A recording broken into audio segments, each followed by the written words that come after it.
ಶಿಲುಬೆಯ ಮೇಲೆ ಪ್ರಭುವಿನ ಪಾಡು, ಈ ಕಷ್ಟವು ನಮ್ಮ ಪಾಪಕ್ಕಾಗಿ, ಈ ಯಾತನೆ ನಮ್ಮ ತಪ್ಪಿಗಾಗಿ ಸಹಿಸಿದರು ನಮ್ಮೆಲ್ಲರ ರಕ್ಷಣೆಗಾಗಿ.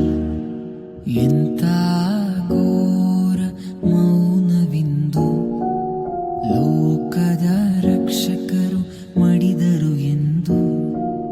ಎಂಥ ಘೋರ ಮೌನವಿಂದು ಲೋಕದ ರಕ್ಷಕರು ಮಡಿದರು ಎಂದು.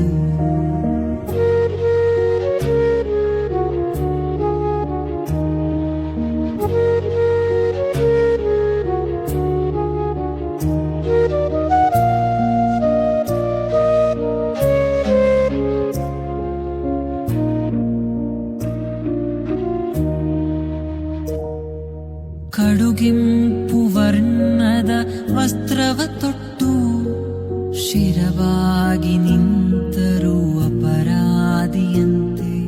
ಭೂಸ್ವರ್ಗ ರಾಜ್ಯದ ರಾಜಾದಿರಾಜಗೆ ಶಿರದಲ್ಲಿ ಮುಳ್ಳಿನ ಕಿರೀಟವಂತೆ ಚಾಟಿಯ ಹೊಡೆತವ ಸಹಿಸಿದರು.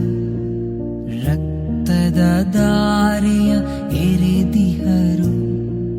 ಹೋಸಾನ ಹೋಸಾನ ಎಂದ ಜನರು ಶಿಲುಬೆಗೆ ಏರಿಸಿ ಎನ್ನುತ್ತಿರಲು ಮೌನವಾಗಿ ಪ್ರಭು ನಿಂತರು.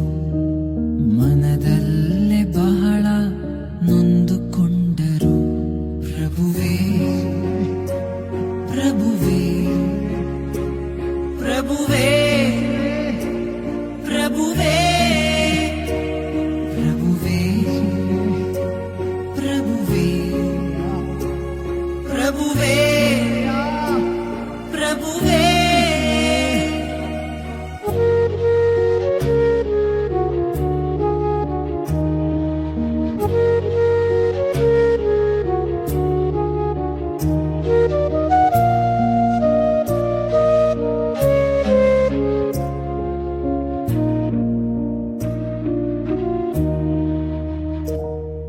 ಶಿಲುಬೆಯ ಹೊರುತ್ತ ನಡೆದರು ಯೇಸು, ಬೀಳುತ್ತಾ ಏಳುತ್ತಾ ಕಲ್ವಾರಿಯ ಕಡೆಗೆ.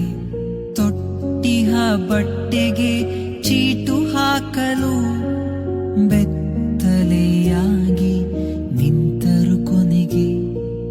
ಹಿಂಸಿಸಿದವರ ಕ್ಷಮಿಸಿದರು, ಶಿಷ್ಯಗೆ ತಾಯಿಯ ಒಪ್ಪಿಸಿದರು.